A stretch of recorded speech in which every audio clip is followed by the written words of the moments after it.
mereka kalau mau aman, Raffaelli harus ngalahin Sadakata atau sebaliknya Sadakata harus ngalahin Raffaelli plus 3 raja. Kalau ini 100-100 ya coach. Black Steel lawan Bintang Timur Surabaya. Ini salah satu rivalry terbaik sepanjang sejarah futsal Indonesia menurut gua. Ada yang kurang sebenarnya. Ada yang karaoke bareng Momo Gesa. Kalau itu 1.500.000. Kalau Argentina itu memang yang awal kali mengontak adalah dari pihak Argentina. Oh. Karena meetingnya gue ikut tuh. Weh, lu sama Messi bukan? Sama Paredes. Oh. Messi-nya kan di belakangnya.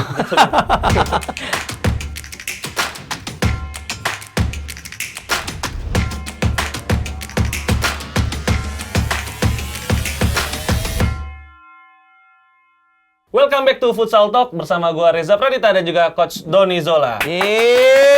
Akhirnya balik lagi loh. Selamat tahun baru Coach. Selamat tahun baru, Happy New Year buat semuanya. Anjay. Semangat lu baru nih. Seneng banget kayaknya ini, bahagia banget ya gara-gara enggak takut gua bahasannya. Gara-gara apa? Wah lu kacau. Gue gak jelas. Lagi panas nih sepak bola Indonesia. Lu Gue gak ngomong ke situ. Gue gak ngomong ke situ padahal Coach. Maksudnya lagi seneng karena panjang nih liburan. Ya kan? Udah selesai liburannya. Udah selesai liburannya. Back to reality. Kembali ke realitas, kembali lagi kita syuting. Futsal Talk. Ini yang kita tunggu-tunggu. Ini yang ditunggu-tunggu ya. Setelah memang kalau tahun baru kemarin kan nggak ada terlalu banyak bahasan. Sekarang kita kembali menjelang pekan kedua Pro Futsal League. Yes. Yang bakal diselenggarakan di Gor Ken Arok Malang. Tuan rumahnya Unggul. Ya. Tiketnya kalau datang sehari 60.000, datang 2 hari 100.000, datang 3 hari 120 ya? Sama bongkaran. Enggak, bukan lebih murah ya? Oh, yang murah itu ya. Ya ini dia. Bener. Kalau Ya, sehari betul. 60.000, kalau 2 hari 100.000. Nah, kalau 3 hari 120 katanya sama bongkaran. Oh beda. Gua pelajar gua. Oh, lu pelajar. Iya kan gua Iya, masih muka-muka Nah, ini pelajar. kalau tiket pelajar itu sehari 30, 2 hari 50.000. Jadi Yes. terjangkau banget. Terjangkau. sebenarnya. Tapi pakai ini ya, kartu pelajar ya. Iya. Bukan pakai surat miskin ya. Itu beda. pengalaman. Beda. Kalau pekan kedua nih Coach, ini kan bakal ada 2 hari, 1 harinya 5 pertandingan. Mungkin kita bakal bahas tipis-tipis dulu dari hari pertama ya. Ya. Karena di hari pertama ada beberapa pertandingan yang seru. Iya. Jadi ada Kuda Laut lawan Sadakata, tuan rumah Unggul lawan Raffaelli, terus Pangsuma lawan Moncong Bulo, dan kemudian ada 2 lagi yang menurut gue nih Ya. ngeri banget nih. Betul. Ada El Clasico-nya Futsal Indonesia, Black Steel Lawan Bintang Timur. Surabaya, dan ada Cosmo JNFC Jakarta lawan Favage. Mungkin kita fokus di beberapa pertandingan ya. Yep. Kita bahas pertama Cosmo lawan Favage. Iya. Ini kan juga sebenarnya udah jadi hal yang menarik karena di awal musim 2 tim ini performanya agak beda. Yep. Favage langsung ngegas di awal, sedangkan Cosmo ternyata di awal musim ini dia agak kepleset tuh pas lawan Moncong Bulo. Kalau lihat pertandingan ini bakal kayak gimana? Siapa yang kira-kira menurut lu bakal lebih Gue diunggulkan? rasa waktu Cosmo lawan Moncong Bulo bukan kepleset ya, tapi ngejeledak ya itu. Kalau kepleset skornya tipis soalnya. Saya skornya tebel banget. Kalau gue ngeliat segini, Cosmo dengan 2 pemain Jepangnya, kita bersama-sama ngeliat di Super Cup itu sebenarnya menjanjikan ya. Dan materi pemain-pemain lokalnya juga menurut gue sangat support. Tapi sayangnya begitu masuk Reza Yamani di hari ketiga, gue malah nggak ngelihat permainan yang menarik dari Cosmo, walaupun akhirnya mereka meraih peringkat ketiga. Lawan Favage juga. Lawan Favage juga saat itu. Tapi di satu sisi, inilah 2 sisi mata pisaunya Liga Indonesia gitu. Dengan ada jeda istirahat ini, pelatih Coach Baba pasti nggak enak ya pelatih Coach Baba gitu ya. Coach Baba pasti akan sangat punya banyak waktu ya untuk memperbaiki, dan kabarnya juga kemarin sempat uji coba. Cosmo lawan Halus kalau nggak salah. Menang berapa? 4-2 kalau nggak salah. Dicek di Instagramnya. Itu mereka setidaknya memperbaiki apa yang emang kurang sebelumnya, dan pengalaman atau pelajaran pada saat mereka kalah lawan Moncong Bulo, lalu besoknya mereka menang. Gue anggap susah payah ya lawan Raffaelli karena sempat disamakan kedudukan oleh si Sanjaya dengan 2 golnya. Itu bisa menjadi pelajaran penting pada saat menghadapi Favage besok. Tapi gue rasa auranya akan berbeda. Cosmo pasti tahu betul Favage ini tim yang seimbang, atau bisa dibilang gue nyebutnya 6 atas 6 bawah. nama Cosmo dan Vavagen termasuk 6 atas. Ya. Yang menurut gua kalau lu mau juara atau sebenarnya sih gini ya, dengan 8 besar ya mereka tinggal ambil positioning di mana. Cuma untuk memenangkan pertandingan atau menambah kepercayaan diri mereka harus menang pertandingan. Ya, tapi memang itu juga menarik ya tadi yang lu bahas. Cosmo sempat uji coba lawan halus, beberapa tim juga memang sempat uji coba ya kayak BTS berangkat ke Malang buat ketemu sama Unggul dan memang kalau ini mungkin kita bahas sedikit ya, belum bahas pertandingannya coach. Kalau lu kan pernah jadi pelatih. Kalau misalnya libur kayak kemarin tuh 2 pekan, 3 pekan yang diperluin apa sih buat nanti pas baru main lagi tuh langsung ngegas lagi? Iya. Ya ini menurut gue ya tetap harus memiliki situasi kompetisi ya, situasi pertandingan ya. Karena gue setuju tuh dengan statementnya si Diego Rios. Pada saat mereka berangkat ke Unggul yang kemudian mereka uji coba, mereka bilang pemain harus sadar betul bahwa siapapun lawannya standarnya harus sama. Ya. Ini yang seperti yang gue bilang pada saat video terakhir ya, di Futsal Talk, bahwasanya kekurangan dari beberapa tim 6 teratas itu kadang-kadang menganggap remeh tim 6 terbawah yang kemudian bisa kepleset. Itu terjadi sama Cosmo. Ya padahal itu bisa aja jadi momen yang nentuin peringkat mereka nanti di akhir peringkat berapa ya? Betul. Dan itu kan kalau lo peringkatnya ada di bawah kan lo kan ketemu dengan tim-tim yang notabene lebih sulit gitu. Dan itu yang menurut gua harus bisa diwaspadai dan diantisipasi dari awal gitu. Nah, ini yang gua nganggap pentingnya uji coba. Walaupun ada risiko ya, ada risiko cedera, tapi mendingan memang ambil uji coba supaya tim juga siap dengan suasana kompetisi. Libur panjang itu bukan hal yang bagus juga menurut gua. Masalah tapi kalau sekarang nih agak sulit ya buat tim pro tuh nyari lawan uji coba ya. Betul. Karena kalau dulu itu ada tim PON, mungkin ada juga Porprov, tim Linus tapi yang lumayan aktif latihan. Iya. Terus juga ada tim universitas yang menurut gua kalau dulu tim universitas itu lawan tim Liga Pro pun masih seru ya. Kalau sekarang mungkin agak ada kejomplangan ya antara tim universitas dengan tim pro. Makanya banyak yang uji coba ya tim pro sama tim pro lagi juga, karena mencoba mencari level tersebut. Baik lagi ke pertandingan Cosmo dan Vavage coach. Vavage juga akan menjalani laga dengan berbeda dibandingkan ketika perebutan tempat ketiga menghadapi Cosmo di 3 Second Futsal Super Cup saat itu. Karena saat itu Al Fajri cedera, terus Rian, Suni sama Di Maria ya diparkir. Diistirahatin semua. Dan juga Al Bagir cadangan. Jadi ini akan jadi laga yang berbeda dan menurut lu Vavage bakal membawa kepercayaan diri lebih nggak setelah mereka punya pekan pertama yang sempurna? Ya saat mereka tidak komplit sebenarnya mereka ngelawan ya. Artinya dengan skor cuma 1-0 dan gol Robi Hilman kok nggak salah ya. Gol bola-bola gol-gol bola-bola Dwi Rizky ya. Itu menurut gua ya bahkan beberapa kali juga Vavage juga memiliki peluang pada saat menghadapi Cosmo dengan materi pemain yang tanpa pemain-pemain yang tadi disebutkan. Ya gue pikir walaupun gue tetap menganggap pertandingan ini 50-50 ya. Tapi Vavage setidaknya jauh lebih komplit pada saat besok menghadapi Cosmo JNE di pekan kedua di Gor Kenarok. Tadi lu bahas 50-50 nih, kalau ini 100-100 nih coach. Black Steel lawan Bintang Timur Surabaya. Ini salah satu rivalry terbaik sepanjang sejarah futsal Indonesia menurut gua. Bagaimana dalam beberapa tahun terakhir memang juaranya di antara kedua ini dan bukan hanya mereka saling jadi juara, tapi mereka juga saling menjadi juara dan juga runner up ya bergantian. Nah ini kalau lu lihat apakah bakal seseru final pas Super Cup kemarin? Ya, buat gue sih final Super Cup kemarin tuh gila sih ya. Gitu. Maksudnya mahal lah itu pertandingan yang betul-betul nggak cuma mempertontonkan keinginan kedua tim untuk juara, tapi bagaimana tercermin dengan kualitas pertandingan, taktikalnya juga, bahkan individu-individunya yang bisa dapat ngasih lihat ke pecinta futsal bahwa pelajarannya ya seperti ini loh bermain gitu. Nah, kalau gue menganggap bahwa ini akan seru. Sama mungkin tapi gue rasa akan sedikit berbeda karena ini baru awal kompetisi, nggak banyak tim yang langsung ngegas banget. Hanya kalau salah satu dari tim ini bisa memenangkan pertandingan ini, kepercayaan diri untuk ada di peringkat 1 pasti akan jauh lebih besar. Di sini nggak ada ini ya, di liga sekarang nggak ada juara series gitu kayak di sepak bola ya, nggak ada ya. Jadi artinya lu cuma 1-8 kemudian baru ada juaranya cuma 1. Dan menurut gue sih ini penting ya, walaupun kita sepakat lah ya, Black Steel dan Bintang Timur walaupun baru pekan kedua kita jagokan mereka ada di 8 besar. Tapi di satu sisi kepercayaan diri mereka sama chemistry-nya. Black Steel setelah masuk final kemarin menurut gua udah mulai tuh. Anca, Wendy Bryan, Dida sama si Vini itu udah mulai kelihatan. Setidaknya udah tahu walaupun kadang-kadang Dida ditarik di paketan yang lain sebagai anchor. Kita perhatiin ya. Artinya Sergio Lucerda ya.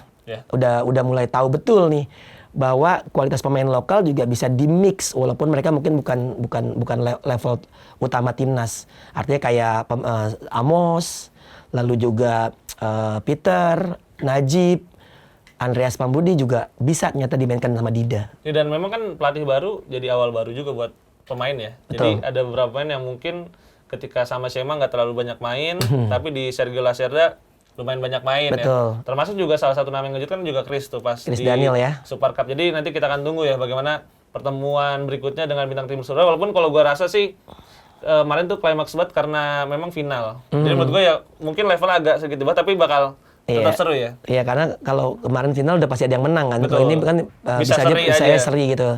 Tapi pasti bakal seru banget. Dan ini kalau nggak salah berarti jam 11 siang nih. Ini jam 11. Iya, jam 11. Karena pertandingan pertama jam 9 pagi. Dan lu lagi di luar kota ya? Gue lagi di luar kota, tapi bisa nonton kalau jam 9 jam 11. Dan mungkin kita prediksi dikit coach hari pertama dulu nih ya. Oke.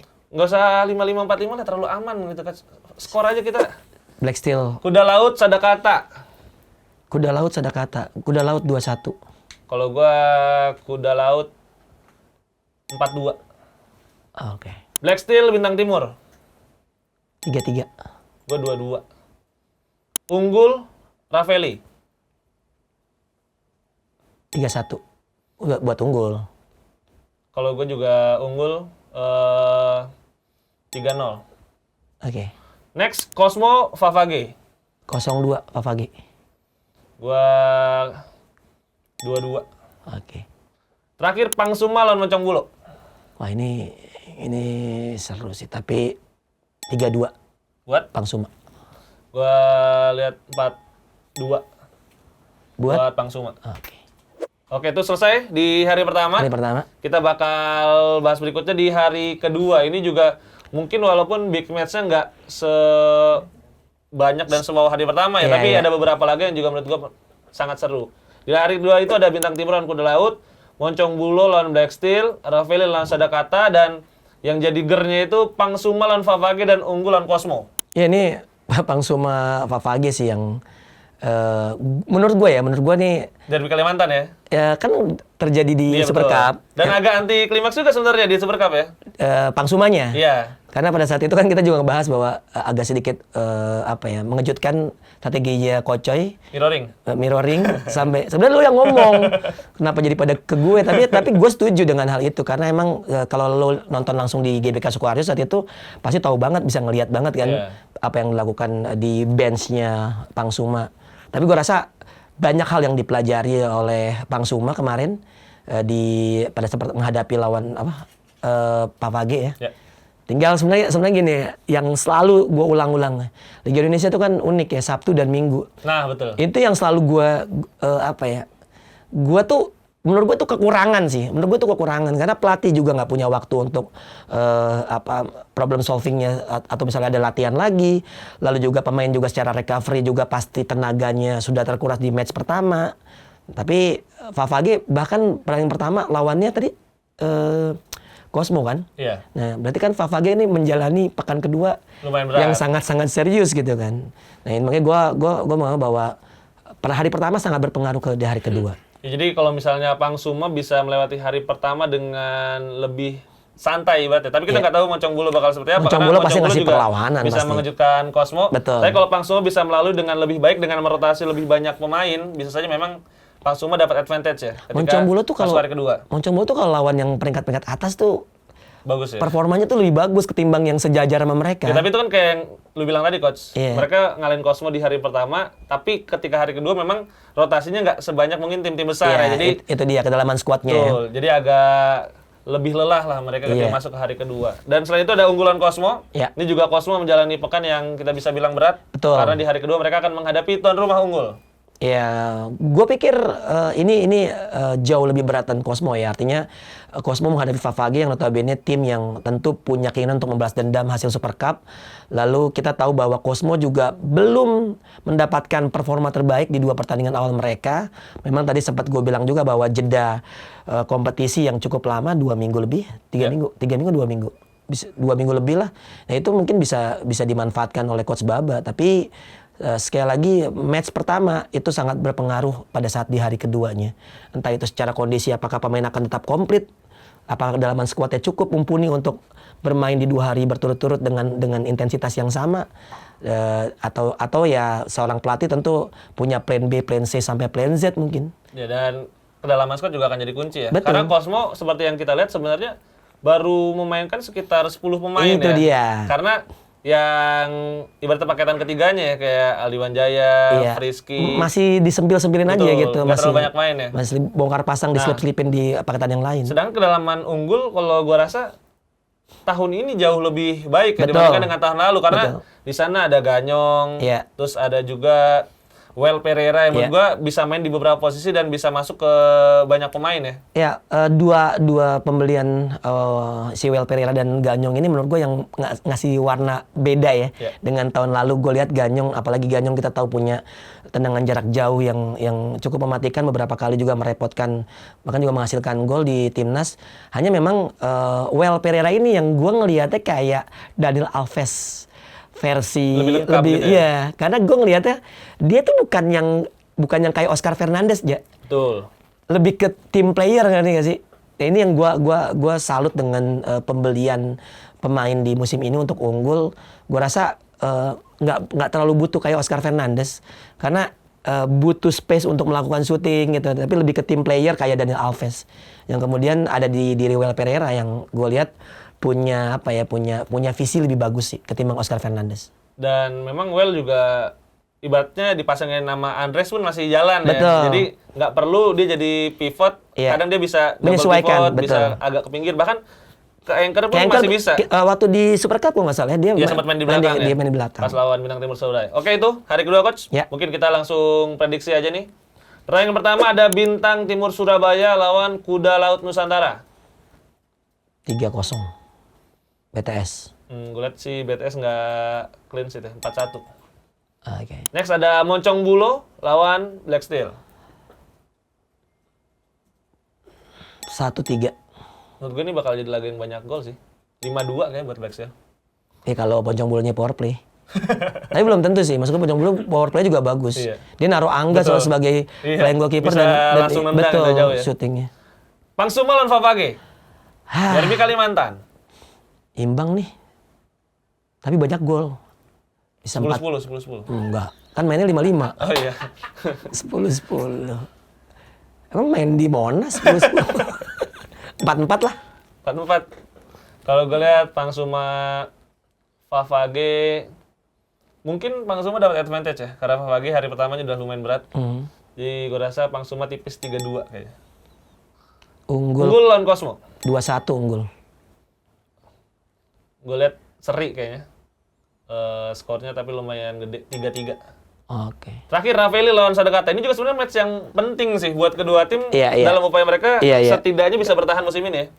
Gue bilang kalau ini mereka bisa menangkan, setidaknya mereka gini, nih gue bagi ya 6 teratas udah nggak usah lah.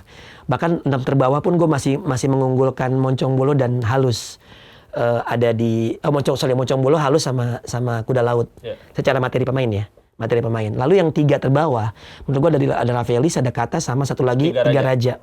Nah, di sini kan yang degradasi 2 kan. Betul. Nah, 3 tim ini kalau mereka kalau mau aman, Ravelli harus ngalahin Sadakata atau sebaliknya Sadakata harus ngalahin Ravelli plus 3 Raja.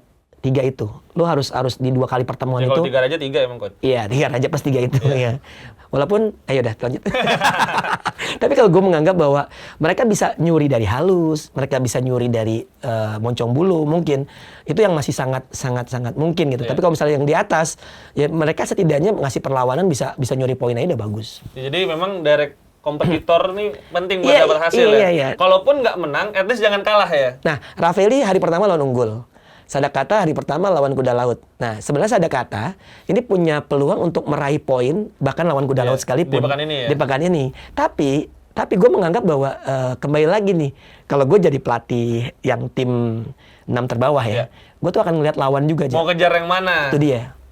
Karena kalau dia habis-habisan di pertandingan pertama terus nggak dapet, malah pertandingan hari kedua bisa nggak dapet juga. Itu dia. Gue pernah ya waktu zamannya halus, gue hari pertama lawan Permata Indah Manokwari, hari kedua gue lawan Black Steel. Secara logika saat itu gue harus bisa ngambil poin dari Permata Indah Manokwari. Ternyata gue kalah. Tapi lawan Black Steel malah imbang. 3-3 di Pangsuma, waktu itu di Pangsuma. Dan gue bilang anjir, walaupun ya agak berat. Tapi lu prediksi berapa? Rafael Sadekata? Gue bilang imbang sih ini. Ya 2 sama mungkin. Gue liat Rafael kayaknya dapat kemenangan pertama mereka. 3-2 kayaknya Rafael. Nice. Itu dia pekan kedua yang dilangsungkan di Gor Ken Arok Malang. Jadi ramaikan Gor Ken Arok. Untuk yang mau cari info tiketnya bisa langsung cek di Instagramnya Unggul FC Malang ya. Dan ada tiket khusus ya lagi-lagi musim ini. Untuk para tamu VIP, bukan penonton VIP. Jadi mereka bakal dapet jersey. Terus paketan. Mereka juga bakal dapet bisa bareng-bareng ya. Meet and greet, post match dengan para pemain dan juga staff pelatih. Ini bagus nih kayak gini. Terus ada juga dapat nonton di lounge dan juga dapat free shuttle. Jadi dari Unggul Sport Center ke Gor Ken Arok ini satunya ada yang kurang sebenarnya. Ada yang karaoke bareng Momo Gesa. Kalau itu 1.500.000. Lumayan tahu lagu Lumpuhkan Lah Ingatanmu. tapi oke lah, ini gue suka ya dengan teknik-teknik marketing seperti ini gitu. Artinya gini, personal branding atau branding untuk sebuah klub itu juga penting. Oke lah, mungkin dibanding sepak bola, futsal belum superstar lah ya. Tapi di satu sisi bagaimana membuat penonton atau pecinta futsal dekat dengan idolanya dan bisa mingle dengan mereka di ada meet and greet-nya ya. Lo kalau misalnya foto mau siapa? Gua sama Momo sih. Ya. Ya kan gua tuh Gesa banget. Oh iya. Gesa. Gua ada poster. Apa? Ivan Gunawan. Pernah sih dia nge-make upin. Make upin lagi. Dan setelah pekan kedua juga pekan ketiga sudah pasti. Tuan rumahnya adalah Favage di Gor Babus Salam, Banjarbaru, Kalimantan Selatan. Ini juga jadi untuk pertama kalinya ya. Iya. Futsal bakal diselenggarakan di Kalimantan Selatan. Ini juga bakal Futsal jadi Liga Pro maksudnya. Iya benar, Futsal Liga Pro bakal diselenggarakan di sana dan jadi satu torehan sejarah juga sebenarnya. Nah, lo pernah ke situ gak? Enggak. Karena emang baru banget ya. Iya. Dan mungkin kalau banyak yang bertanya ya, kenapa dari Malang langsung ke Kalimantan Selatan? Kenapa nggak dari pas habis dari Pangsuma ke Surabaya, ke Favage gitu ibaratnya? Karena memang Kalimantan Selatan ya sama Kalimantan Timur emang kalau ditarik garis pakai penggaris deket. Kalau di atlas ya. Tapi kalau secara dia naik kendaraan pesawat nggak bisa direct pesawat dari kota yang satu ke kota yang lain. Iya benar. Jadi kalau naik bus tuh mungkin bisa 2 hari. 2 hari. Kalau jalan kaki itu 7 hari. Bulan. 7 hari. Kalau jalan 7 bulan jalan mundur. Moonwalk. Nah, makanya kenapa harus dari Malang dia ke Banjarbaru? Karena bisa lewat Surabaya. Karena bisa lewat Surabaya. Andai kata pun dari Pangsuma misalnya dari Kalimantan Timur pengen ke Kalimantan Selatan harus tetap nanti antara ke Jakarta dulu atau ke Surabaya dulu. Jadi biar efektif memang dari Malang langsung ke Kalimantan Selatan. Nah, itu perwakilan dari Lion Air ya. Tapi benar, ini sejarah sih menurut gua. Pangsuma Kalimantan Barat, bukan Kalimantan Timur. Iya, salah. Iya. Jadi tapi sejarah bahwa ada futsal kemudian di Kalsel untuk Liga Pro, karena gimana juga Kalsel nih kita tahu bahwa banyak pemain-pemain yang juga kayak Saifullah, lalu juga siapa yang sempat timnas U20? Agus. Hasrianur. Oh iya, Hasrianur. Agus siapa? Agus mana? Ada pemain futsal. Yang ini. Wah. Agus mah bukan. Jadi artinya banyak bakat-bakat yang dari Kalsel yang kemudian setidaknya bisalah untuk nambah. Gue selalu bilang kalau ada klub Liga Pro asal provinsi atau kota tersebut biasanya aktivitas futsalnya tuh akan lebih menggeliat dan akan banyak pemain-pemain yang kemudian nongol. Contoh pada saat ada Famos Mataram nongol lah Romi Homandri, nongol lah Adrian Kaspari pada saat di PON 2016. Kalau Papa sana ada nggak coach? Asli Kalimantan? Ada dong. Imam ya? Imam. Terus apa lagi ya? Imam doang berarti tersisa sekarang. Kalau awal kayaknya lumayan banyak tuh ya? Iya, ada satu paket kalau nggak salah. Ada si Chaplin juga tuh, siapa nama aslinya lupa, gue manggilnya Chaplin aja. Oh di Cosmo ya? Tahu deh. Yang mana? Kocak. Udah ngobrol sama gua. Kenapa ngobrol sama yang di belakang? Lagi. Kenapa gue sautin? Tapi yang pasti yang gue harapin tuh sebenarnya stadionnya penuh. Iya benar. Itu gue tolonglah teman-teman nih besok di Gor Ken Arok ya. Ya unggul belum ada yang kita bicara bahwa punya basis supporter besar juga gitu, tapi bedanya di futsal sama di sepak bola kan gitu ya. Maksud gua, lo bisa aja mengkoleksi semua jersey 12 peserta gitu loh. Lo bisa aja menyukai permainan Black Steel tanpa harus lo jadi orang Papua. Betul. Lo bisa aja menyukai BTS tanpa harus lo menjadi orang Jawa Timur atau Surabaya. Tapi di satu sisi menurut gua, lo datang itu bukan untuk nonton satu pertandingan aja. Lo bisa nonton 5 pertandingan bahkan yang mungkin memang nggak semuanya lo anggap secara kualitas juga di atas rata-rata gitu. Tapi setidaknya dengan lo hadir langsung ke stadion tentu akan sangat membantu futsal sendiri kan untuk kedepannya gitu. Artinya sponsor bakal juga akan tertarik gitu. Jadi teman-teman Jawa Timur tolong hadirlah di Gor Ken Arok ya. Iya, dan memang beli tiket, beli jersey itu juga menghidupi klub masing-masing ya. Walaupun mungkin angkanya nggak seberapa. Betul. Bagi bos-bos itu juga mungkin ya nggak bakalan nutupin operasional juga semuanya. Tapi setidaknya apresiasi bagi mereka-mereka yang mau berkorban untuk futsal sih. Maka jangan beli jersey KW juga tuh. Aduh, Karena ada KW-nya? Ada. Kemarin gue liat Bang Ale, ada itu. Bang Suma udah ada yang KW-in, maka jangan beli jersey KW. Tapi sebenarnya prestasi nggak sih sampai barang lu di-KW-in? Iya sih, cuman kan Iya. Maksudnya berarti lo maksudnya diakui gitu bahwa itu bisa dijual gitu. Iya, tapi kembali kita ingatkan jangan beli jersey KW karena itu akan merugikan klub juga ya. Iya betul. Dan kualitasnya juga jelek. Dan berikutnya kita bakal bahas tentang kabar terbaru yang hadir pekan ini. Iya. Tepat di akhir 2024 dan juga awal 2025 ada Futsal Planet yang kembali mengumumkan nominasi award mereka. Iya. Ini sebenarnya tahunan ya, diadakan dan Indonesia ini masuk ke 2 nominasi. Yang pertama nominasi timnas terbaik di tahun 2024. Yang kedua itu Hector Souto yang masuk nominasi pelatih terbaik di tahun 2024. Buat Hector sendiri ini jadi yang kedua kali ya. Setelah sebelumnya yang tahun dia juara PFL dan juara AFF Futsal Club bareng Bintang Timur Surabaya. Iya. Ini kabar baik ya, artinya kan ada pengakuan berarti kan. Memang sih Futsal Planet ini kan bukan resmi dari FIFA. Tapi kan semuanya juga nggak resmi awalnya. Dari planet. Iya.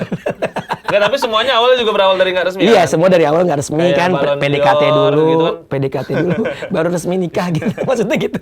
Nggak kan kayak Ballon d'Or dulu tuh kan Nggak dari resmi, media, dari wartawan, jurnalis. Mendapatkan pengakuan dunia. Gitu. Nah kalau Planet Sport, Futsal Planet. Planet Sport. Kalau Futsal Planet ini, kalau Futsal Planet ini kan jurnalis juga aja, kalau nggak salah dulu, atau pelatih juga dihubungin juga, dilibatkan juga. Ada satu kategori yang sebenarnya masuk tapi nggak di blow up di media juga. Komentator termanis. Itu dia. Jatuh kepada Labib Sadat.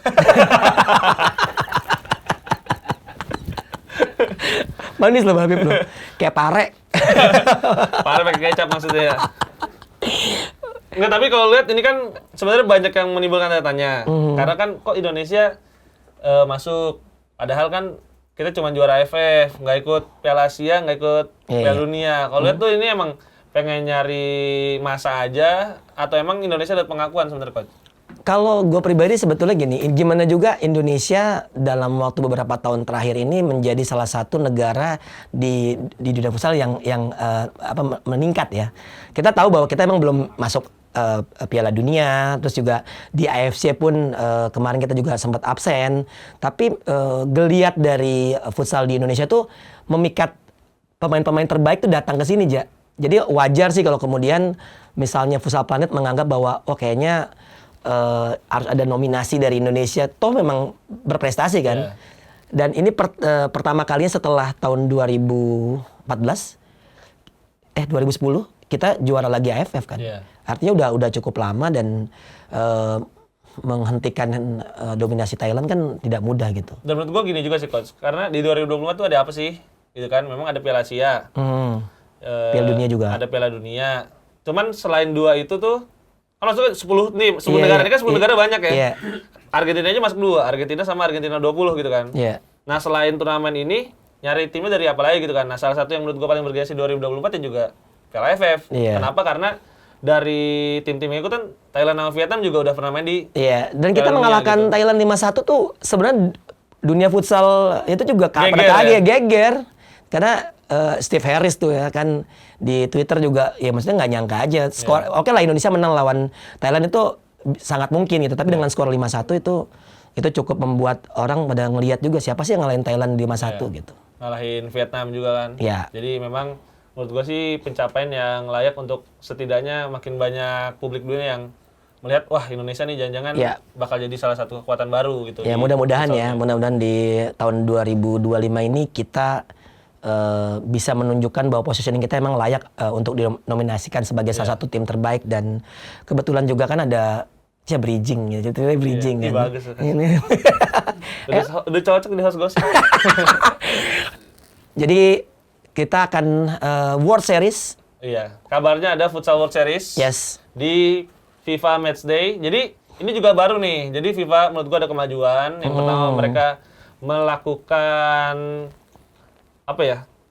penghitungan poin resmi untuk ranking dunia, dan mereka juga sudah membuat FIFA Futsal Matchday dari 2025 sampai 2028. Jadi untuk tahun 2025 ini ada 7 jendela buat FIFA Matchday di futsal. Yang 6-nya ini tipe 1, yang satunya ini tipe 2. Bedanya apa itu? Yang tipe 1 3 kamar. Ada hook ada di hook nggak?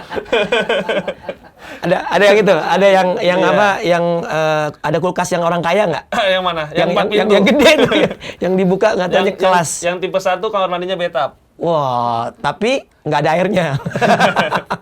Yang tipe 2 itu kamar mandinya dalam. Tapi kamar tidur luar. Ya, itu mah MCK.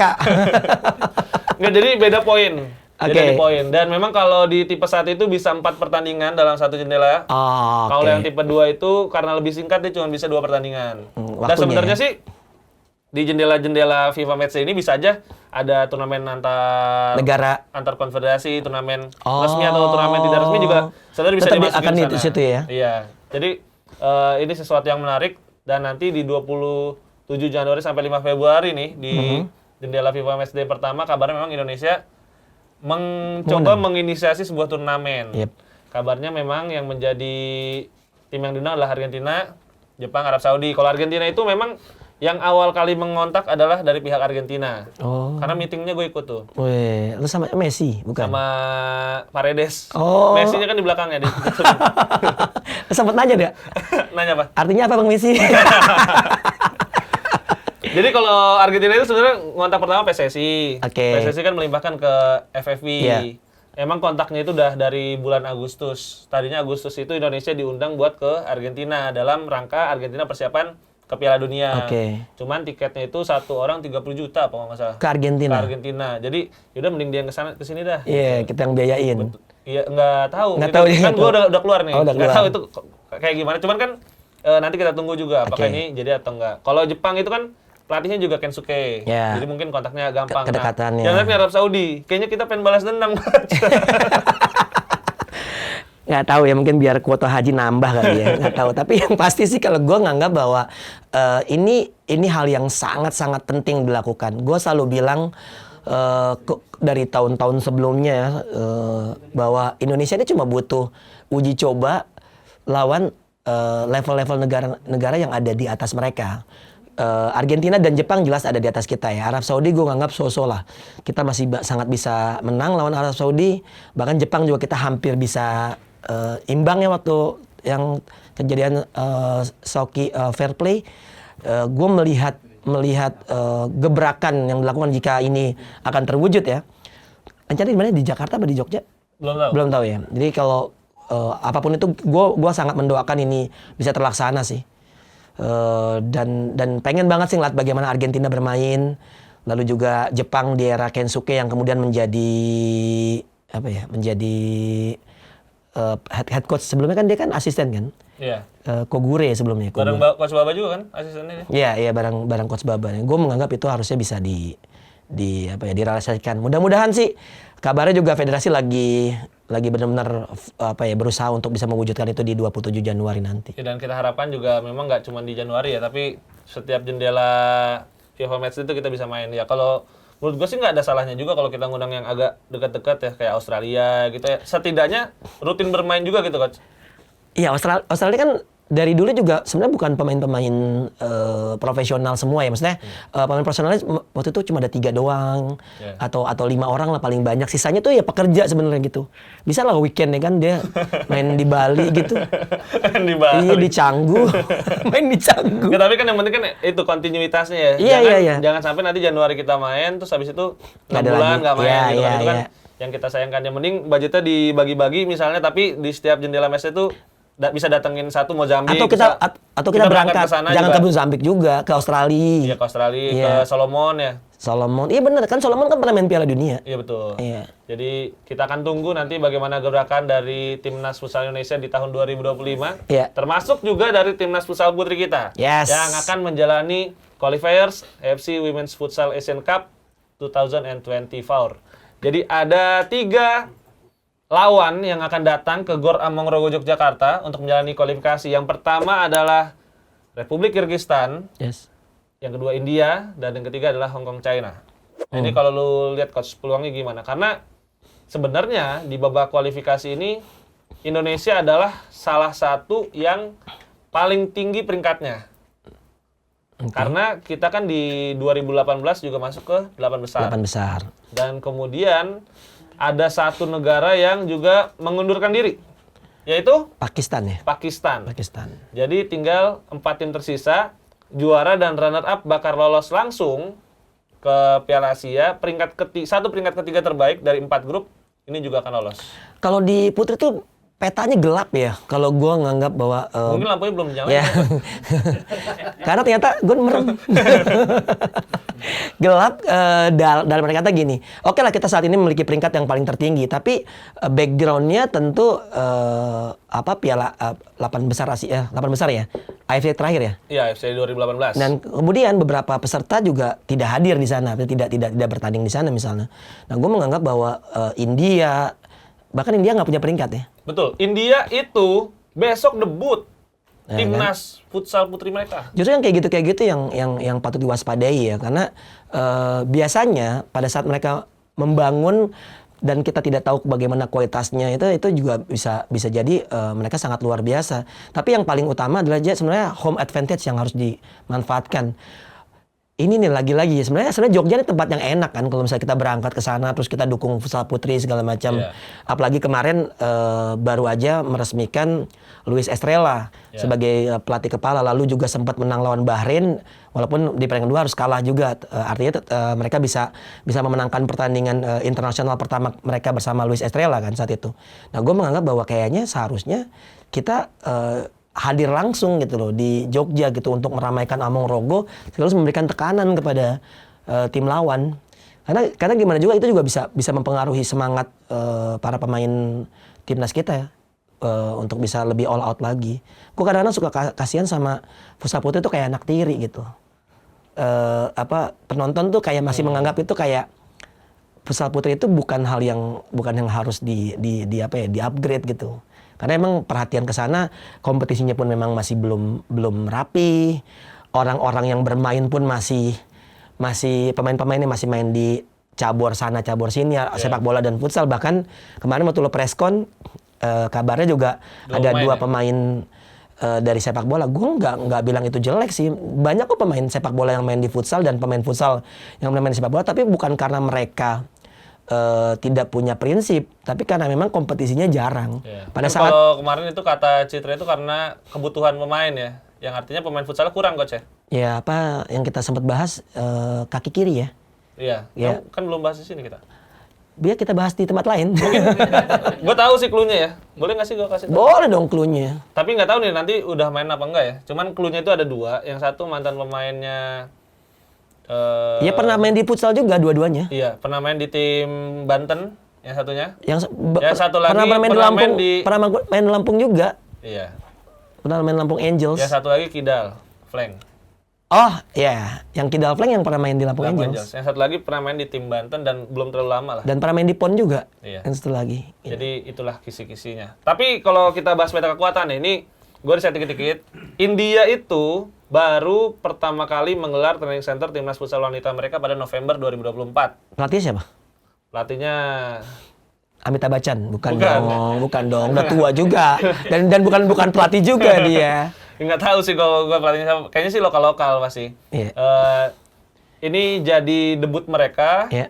untuk timnas futsal wanita di ajang internasional. Iya, Ya kita mengapresiasi mereka juga ya. Iya, iya. Pakistan itu mengundurkan diri karena alasan finansial. Mungkin tiket mahal karena lagi tahun baru. Iya, iya, Ya iya. kan? Harusnya beli dari sebelum-sebelumnya. Kan belum diundi. Belum diundi. Kalau salah negara gimana? Dia nebak-nebak. Nebak-nebak. Kalau nggak udah dapat di Indonesia, tapi kan belum tahu main di gor mana. Iya. Dia beli ke Jakarta, main di Tiba-tiba Jogja. dia turunnya di Pondok Cabe. Kasihan bareng TNI ini latihan. Terus ada Republik Kirgistan. Jadi Republik Kirgistan itu wilayahnya zonanya Sentral Asia. Nah, Central Asia Football Association ini setiap tahun itu menyelenggarakan turnamen futsalnya sendiri. Kayak AFF Futsal. Putri juga? Putri juga. Wow. Nah, Kirgistan ini selalu ada di antara peringkat ketiga atau peringkat keempat. Karena peringkat pertamanya Iran, peringkat keduanya Uzbekistan. Dan agak jauh sebenarnya Secara kualitas kualitas, mereka iya. dengan Iran dan juga Iya, Uzbekistan. Mereka itu saingannya dengan Tajikistan. Jadi menurut gua Kirgistan masih dalam cakupan yang mungkin masih bisa kita kalahkan. Gitu. Iya, iya, iya. Nah, mungkin yang paling berat adalah Hong Kong China. Hong Kong China ini kita pernah ketemu di Piala Asia 2018. Saat itu kita menang dengan skor tipis 2-0. Dan kalau kita melihat bagaimana perkembangan futsal di area Asia Timur. Asia Timur ya, Putri ya. Bagaimana kemarin China bisa mengalahkan kita di Thailand. Juga termasuk China Taipei yang pernah jadi semifinalis di Asia 2018. Nah, menurut gue Hong Kong China salah satu yang paling berat. Walaupun kalau gue pribadi merasa Hong Kong ini masih ada di bawah Jepang, China, dan juga China Taipei bahkan. Jadi mungkin masih bisa kita kalahkan lah. Ya, kuncinya di pertandingan pertama berarti lawan Kirgistan ya. Ya. Karena kalau misalnya itu menang lawan India ya udah habis bisa Ya, menangkan. lawan Kirgistan, lawan India ya udah pasti langsung, lolos ke Piala Asia ya. langsung sengaja. kita joget India langsung. Gimana? Cari pohon. Ini ada belakang. Imitasi. Tapi sih gue berharap artinya bisa dipastikan di 2 pertandingan awal sih. Iya, biar nggak deg-degan banget. Iya, ya, karena lawan Hong Kong ya itu tadi kan yang lu bilang. Ya. Mereka sangat improve ya di kawasan Asia Timur dan gue ngeri kalau kayak kemarin tuh ada di China Taipei yang kita kalah ya. Apa Cina ya? Cina yang tinggi tuh. Iya. Yang ada yang tinggi yang kuat banget itu. Kadang secara postur bukan kadang-kadang di futsal tuh secara postur tuh ngaruh banget soalnya. Ngaruh banget dan itu gue harap sih bisa kita dapat dari Kirgistan sama India aja. Terserah dia mau runner up, yang penting lolos dulu kualifikasi. Yang penting lolos dulu ke Piala Asia ya, karena jarak ke Piala Asianya ini sekitar 4-5 bulan lah. Jadi di sana kita nambah pemain, Betul. kita nyelenggarin dulu mungkin liganya, Iya. kita nyari pemain yang katanya antara sepak bola dan futsal gitu kan masih banyak ya, masih banyak waktu buat Luis Estrella. Ini Betul. memang kualifikasi ini Luis Estrella nggak terlalu lama ya. Apa? Maksudnya 2 bulan kurang lebih ya. 2 bulan lah. 2 bulan kurang bahkan. Dan Beda sama Clifford ya, beda sama Clifford. Beda.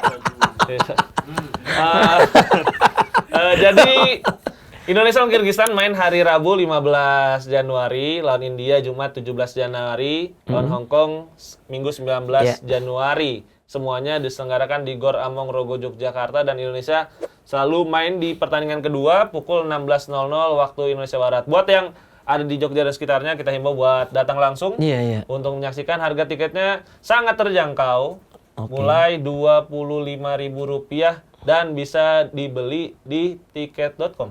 Oke. Itu masih 1%? Iya masih satu, kantornya belakang. Aman. Nah, tapi kalau gua tapi nggak ada meet and greet juga, nggak ada. Nggak ada. Foto sama Carmen. Nggak ada. Nggak ada. Foto sama kita. Emang kita datang? Nggak tahu.